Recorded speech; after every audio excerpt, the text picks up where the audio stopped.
स्वागत है आपका कोर पॉइंट पे। मेरा नाम है संजीव और आज है रविवार 5 अप्रैल। आज जो RWA पर यूपीपी का प्री वीकली टेस्ट आया हुआ है उसमें जो मैथ के 25 क्वेश्चन आए हुए हैं उन सभी का हम लोग यहाँ पर सोल्यूशन देखेंगे। तो क्वेश्चन नंबर 1 है कि 234 मीटर लंबी एक ट्रेन विपरीत दिशा में 9 किलोमीटर प्रति घंटे की चाल से चल रहे एक व्यक्ति को 6 सेकंड में पार कर जाती है। ट्रेन समान दिशा में 23.4 किलोमीटर प्रति घंटे की चाल से चल रहे एक अन्य व्यक्ति को कितने सेकंड में पार करेगी।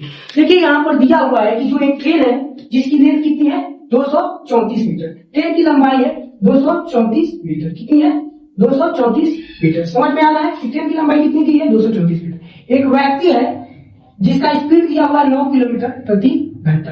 ट्रेन और व्यक्ति दोनों एक दूसरे के विपरीत दिशा में जा रहे हैं। क्या जब ट्रेन और व्यक्ति एक दूसरे के विपरीत दिशा में जाते हैं तो उन दोनों का चाल जुड़ जाता है।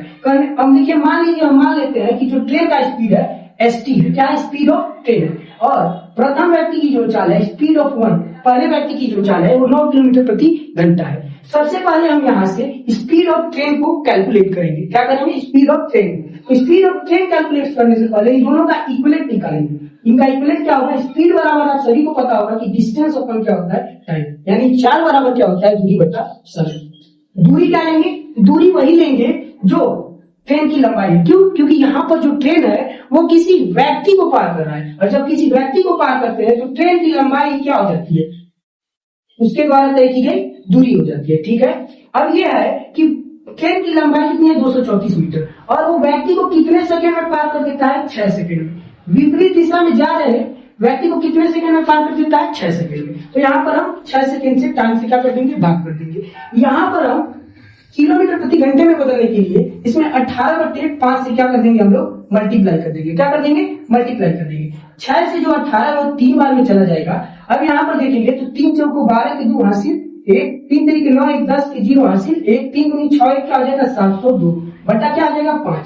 अब इसमें भी 5 से भाग दे देंगे तो देखिए 5 से डिवीजन का एक सिंपल मेथड बताता हूँ कि इसका डबल लिख दीजिए और क्या कर दीजिए डबल। तो 702 का डबल हो जाएगा 404, क्या हो जाएगा 404, और एक स्थान पे क्या कर देंगे दशमलव लगा देंगे, यानी 140 किलोमीटर प्रति घंटा आ गया। क्या इक्विवेलेंट स्पीड आया है, यानी हमको मिला है speed of train plus speed of 1 बराबर कितना है 140, कितना है 140.4, क्योंकि जो स्पीड निकला है दोनों विपरीत दिशा में जाए तो उनका स्पीड जुड़ गया है। इसी कारण speed of train plus speed of प्रथम व्यक्ति की चाल और ट्रेन की चाल दोनों का योग कितना दिया हुआ है 140.4 किलोमीटर प्रति घंटा आया हुआ है। और चूंकि हमको प्रश्न में दिया हुआ है कि जो पहले व्यक्ति की चाल है वो 9 किलोमीटर प्रति घंटा है, क्या है 9 किलोमीटर प्रति घंटा, 140.4 किलोमीटर प्रति घंटा उनका क्या है इक्विवेलेंट स्पीड है, यानी संयुक्त स्पीड है, संयुक्त चाल है।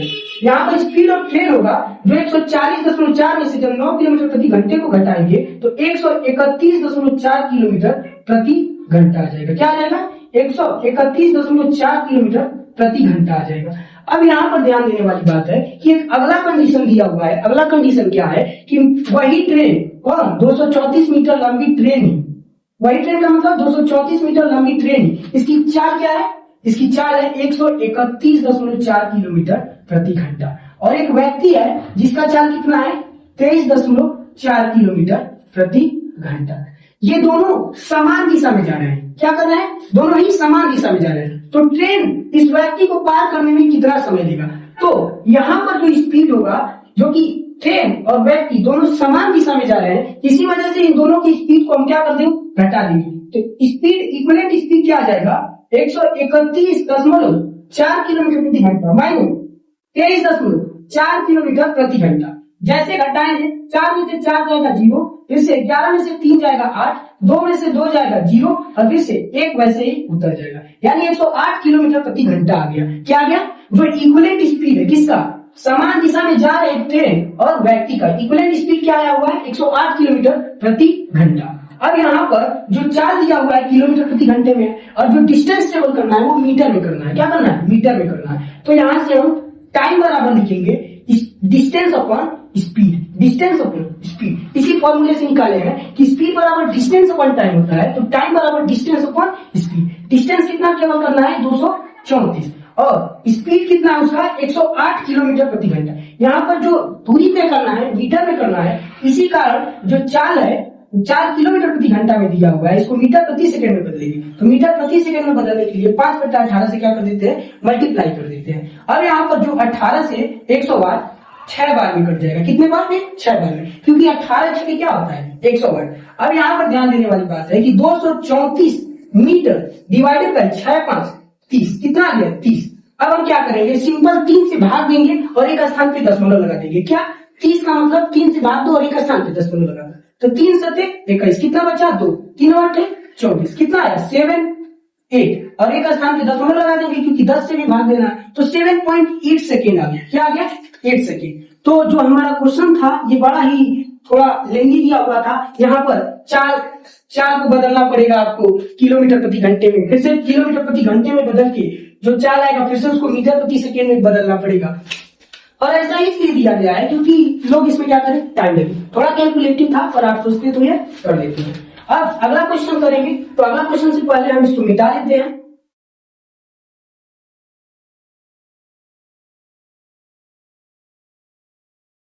अब क्वेश्चन नंबर 2 दिया हुआ है कि एक साइकिल की पहिए की त्रिज्या 35 सेंटीमीटर है, 1/4 चक्कर में इसकी परिधि का कितना प्रतिशत भाग तय करेगा। अब देखिए ये बड़ा इंटरेस्टिंग क्वेश्चन है। मान लीजिए बाइसिकल है, यानी साइकिल है।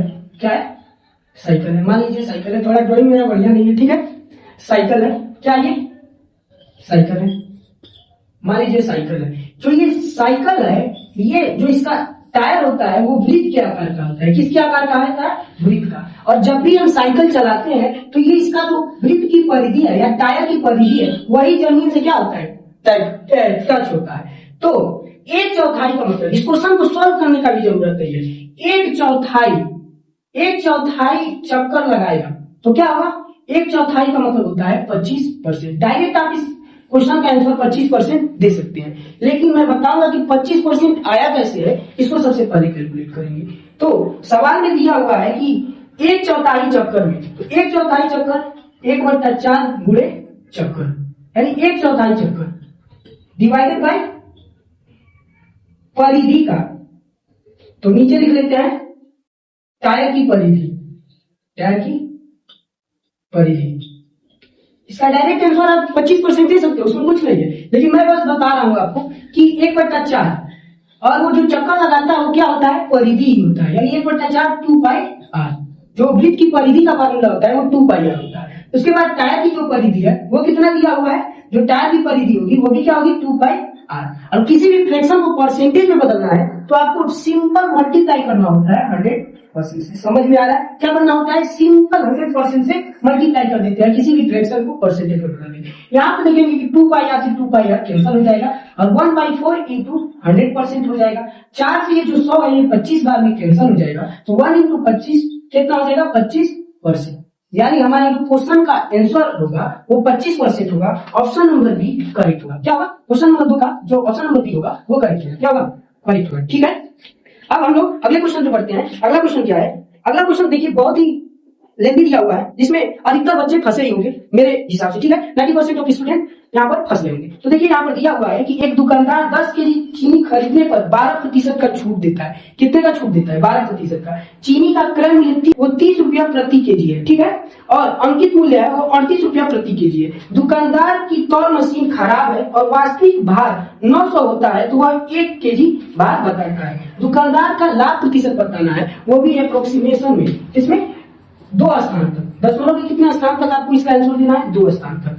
तो क्वेश्चन दिया हुआ है कि कितने % की छूट देता है। 10 केजी आप खरीदेंगे, कितना, अगर आप 10 केजी खरीदेंगे, 10 केजी चीनी खरीदेंगे तो आपको 12% का छूट दिया जाएगा। क्या दिया जाएगा, छूट दिया जाएगा। मान लीजिए कोई 100 रुपए, क्या है 100 रुपए, किसी चीज का एमटी 100 रुपए है और उस पर 12% की छूट दे दी जाए, यानी तो एसपी कितना आ जाएगा हमारा 88 आ जाएगा। कितना आ जाएगा, 88 आ जाएगा। यानी जो हमारा अंकित मूल्य था वो क्या था, 38 रुपए था। यहाँ पर सबसे पहले हम यहाँ पर सीपी लिखेंगे और यहाँ पर एसपी लिखेंगे। क्या कर देंगे, क्रय मूल्य और अंकित मूल्य। हम इसको रेशियो मेथड से कर रहे हैं, ठीक है। तो जो सीपी दिया हुआ है वो 30 रुपया प्रति केजी दिया हुआ है। कितना रुपया, 30 रुपया प्रति केजी। उसके बाद एसपी कितना आ जाएगा, जो अंकित मूल्य है वो 38 रुपया प्रति केजी है, ठीक है। और उस पर छूट दे दिया कितने का, 100 का चीज कितने में दे दिया है, 88 में, क्योंकि 12% का क्या कर दिया है, छूट दे दिया है। उसके साथ साथ यहाँ पर एक और चीज कहा गया है कि वो 900 को 1000 बता रहा है। क्या बता रहा है? 900 को 1000 बता रहा है। 900 ग्राम को कितना बता रहा है? 1000 ग्राम बता रहा है। अब हम लोग यहाँ पर इसका रेशियो ले लेते हैं, ठीक है। तो ये मल्टीप्लाई डायरेक्ट हो जाएगा और ये मल्टीप्लाई हो जाएगा, ठीक है। उससे पहले हम जो कट रहा है उसको काट दे रहे हैं। ये कट गया, डबल जीरो से डबल जीरो, ठीक है। वैसे इसके सिंगल जीरो से इसका एक जीरो क्या हो जाएगा? कट जाएगा।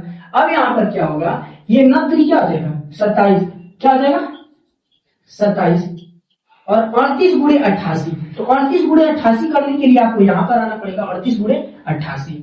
तो सबसे पहले हम 88 से मल्टीप्लाई करने का मतलब 8 और 11 से मल्टीप्लाई कर ले तो इजी हो जाएगा। 38 अठे करना है तो 38 अठे में तो डिफिकल्टी होगा, तो 40 अठे कर देते हैं। 40 अठे होता है 320 और 2 अठे 16 हम क्या कर लेंगे? इसमें से घटा लेंगे। क्या कर लेंगे? घटा लेंगे, यानी आ जाएगा 304। अब 304 को हम मल्टीप्लाई कर देंगे 11 से। 11 चौको 44 और 11 क्या? 33, यानी 3344 आ जाएगा। 38 गुणे 88 क्या हो जाएगा? 3344 हो जाएगा। अब बटा में क्या है? 100 है। बटा में क्या है? 100 है। ये जो 100 है उधर जाके क्या कर लेगा? मल्टीप्लाई कर लेगा, यानी 2700 कितने हो जाएगा? 3344, यानी 2700 सीपी है। उसे बेच कितना में रहा है? 3344 में। कितने में बेच रहा है? 3344 में। यानी कितने का लाभ हुआ है? 644 का। कितने का लाभ हुआ है? 644 का। यहाँ पर देखेंगे 2700 से 3344 कितना अधिक है? 644 क्या है? अधिक है। अब कभी भी जो लाभ होता है वो क्रय मूल्य पर कमाया जाता है, यानी बटा में क्या लिख देंगे? 2700 लाभ बटा क्रय मूल्य, सीपी बटा लाभ प्रॉफिट बटा क्या लिख देंगे? सीपी। और कभी भी किसी भी फ्रैक्शन को परसेंटेज में बदलना है तो सिंपल 100% से क्या कर देंगे? मल्टीप्लाई करेंगे। यहाँ पे डबल जीरो से डबल जीरो क्या हो जाएगा? कैंसिल हो जाएगा और 644 बट्टा क्या आ जाएगा? 644 बट्टा 27 आ जाएगा। अब हम लोग इसको सॉल्व करेंगे। यहाँ पर 27 दूनी क्या होता है? 54। यहाँ पर भाग लेते थे 644 में किससे? 27 से। तो 27 दूनी क्या हो जाएगा? 54। बचेगा कितना? 10 और 4 को उतार देंगे। अब यहाँ पर देखेंगे कि कितने बार में जाएगा? 3 बार में 27 से 81 होता है और 4 बार में कितना होता है? 4 7 28 क्या? 88 2 और 4 दूनी 8 2 10 108 होता है। लेकिन हमको लाना क्या है? 104। यानी जो हमारा ये भाग जाएगा वो 3 बार में जाएगा। कितने बार में जाएगा? 3 बार में। 27 में 81, यानी 4 में से 3 1 जाए 3 और 10 में से 8 जाए 2। अब 23 बचा हुआ है, दशमलव लगाएंगे, 0 बढ़ेगा। अब देखिए, आप पूरा कैलकुलेट करने से बढ़िया ऑप्शन देखेंगे तो ऑप्शन दिया हुआ है, क्या दिया हुआ है? 30.1, यानी ऑप्शन नंबर ए तो होगा ही नहीं। और ऑप्शन नंबर बी दिया हुआ है 23.85। जैसे ऑप्शन नंबर सी दिया हुआ है 22.25, यानी 22.25 तो हो ही नहीं सकता है। जो भी हमारा आंसर होगा वो 23 दशमलव में कुछ आएगा, ठीक है। ऑप्शन नंबर डी है 12.50, यानी ऑप्शन नंबर डी भी करेक्ट नहीं होगा। यानी ऑप्शन नंबर जो बी है हमारा 23.85%, यही हमारा क्या होगा? करेक्ट आंसर होगा। अब हम लोग अगले क्वेश्चन पे बढ़ेंगे, ठीक है। तब तक के लिए मैं इसको मिटा देता हूं, ठीक है। अब देखिए, अगला क्वेश्चन दिया हुआ है वो बोर्ड मास से रिलेटेड है। बोर्ड मास का क्वेश्चन दिया हुआ है। क्वेश्चन लिखता हूं 5.4 plus 7.3 minus 4.8 divided by 1.2 multiplied by 2.3 plus 3.2। अब देखिए, जितने बच्चे हैं इसको सॉल्व करने में बड़ा ही समय लेंगे, लेकिन मैं आपको एक सिंपल चीज बताना चाहता हूँ। इस क्वेश्चन में देखिए, हर एक अंक में एक स्थान पे क्या है? दशमलव है। यानी हम यहाँ पर सबके बटा में क्या ला सकते हैं? 10। सबके बटा में क्या ला सकते हैं? 10। सबके बटा में क्या ला सकते हैं? 10। दशमलव हटेगा 1.2 का तो नीचे क्या आएगा? 10। 2.3 का दशमलव हटेगा तो नीचे क्या आएगा? 10। और 3.2 का दशमलव हटेगा 32 बनेगा तो नीचे क्या आएगा? 10। यहाँ पर कुछ काटना नहीं है, यहाँ से केवल 1/10 को क्या कर लेना है? कॉमन निकाल लेना है। और हमारा आ जाएगा क्या? 54 प्लस 73 माइनस 48 भागे 12 गुणे 23 प्लस 32। क्या आ गया? 32। तो सिंपल अभी यहाँ तक जो मैं किया हूँ आप सभी लोग को समझ में आ रहा है कि नहीं? कि सबसे पहले मैंने दशमलव को हटाया है और नीचे 1/10 कॉमन है तो उसको बाहर निकाल दिया कि कैलकुलेशन क्या हो जाए? इजी हो जाए, ठीक है।